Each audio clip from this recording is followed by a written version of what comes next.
Meet Athena, goddess of wisdom, war, craft, and strategy.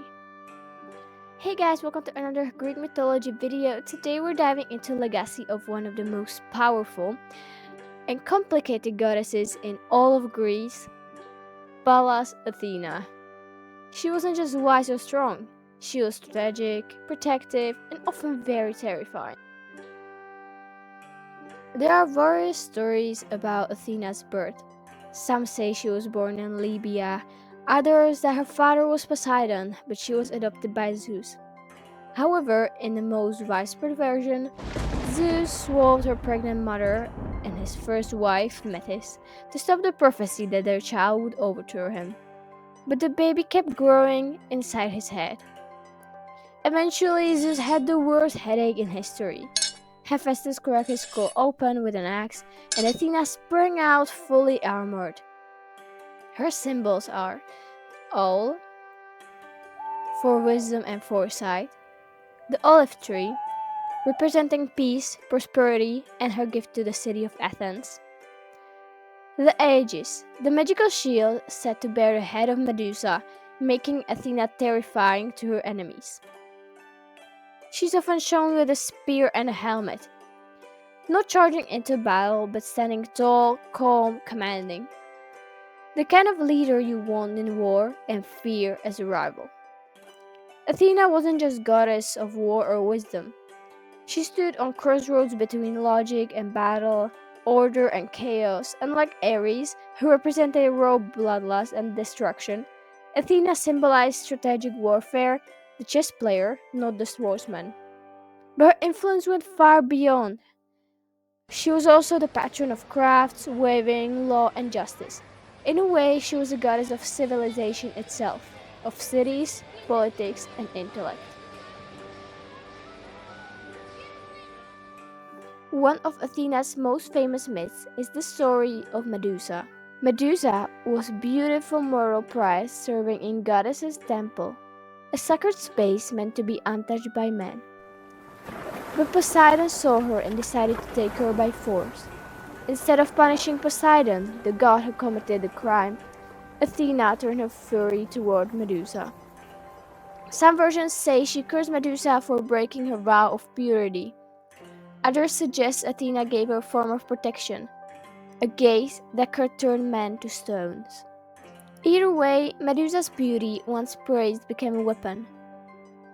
Her hair became serpents, her face a warning. She was driven into exile until Perseus was sent to kill her. But even in death, she remained powerful. Her head was placed on Athena's shield, the aegis, to strike fear into enemies. Another infamous myth is about a woman named Arachne. Arachne was gifted moral. She was so gifted, in fact, that her weaving was said to be flawless, so beautiful it looked divine. But her talent became her curse. People began to whisper that her skill rivaled even Athena's. Arachne, bold and proud, said it out loud. Athena heard the challenge and came to Earth disguised as old woman. She warned Arachne to humble herself. Arachne refused, so Athena revealed herself and proposed a contest. Both women wove tapestries. Athena's was perfect, full of glory of the gods, but Arachne's was even more stunning and deeply offensive. She wove scenes of gods abusing mortals, exposing their cruelty. Arachne's skill was undeniable, and her message hit hard. Athena didn't destroy her for losing. She destroyed her for being right. Out of rage, or perhaps twisted mercy, she tore Arachne's tapestry and transformed her into the world's first spider, cursed to wave for eternity. A lesson? Maybe. But it was also a tragedy. A story of a woman punished not for being wrong, but for being too good. Athena didn't just fight in a Trojan war, she helped start it. It all began with the golden apple, Ares. The goddess of discord, threw it into a wedding feast marked for the fairest. Three goddesses claimed it: Aphrodite, Hera, and Athena. Zeus refused to judge, so the job went to the mortal prince, Paris of Troy. Each goddess bribed him. Hera offered power. Athena offered wisdom and glory in battle. But Aphrodite promised him the most beautiful woman in the world, Helen. Paris gave the apple to Aphrodite, and when he took Helen from her husband, the Greeks launched a war to get her back. Athena, insulted and furious, sided with the Greeks and helped warriors like Odysseus, Diomedes, and Achilles, offering guidance, protection, and strategy. She inspired battle plans and directly intervened on the battlefield, even deflecting weapons midair. But Athena wasn't just about violence. She was also the mind behind Trojan horse, the trick that ended the war. It was Athena who gave Odysseus the idea to hide soldiers inside of a giant wooden horse, pretending it was a gift. The Trojans brought it inside their city walls, and that night the Greeks emerged and burned the Troy to the ground. Athena didn't win with brute force.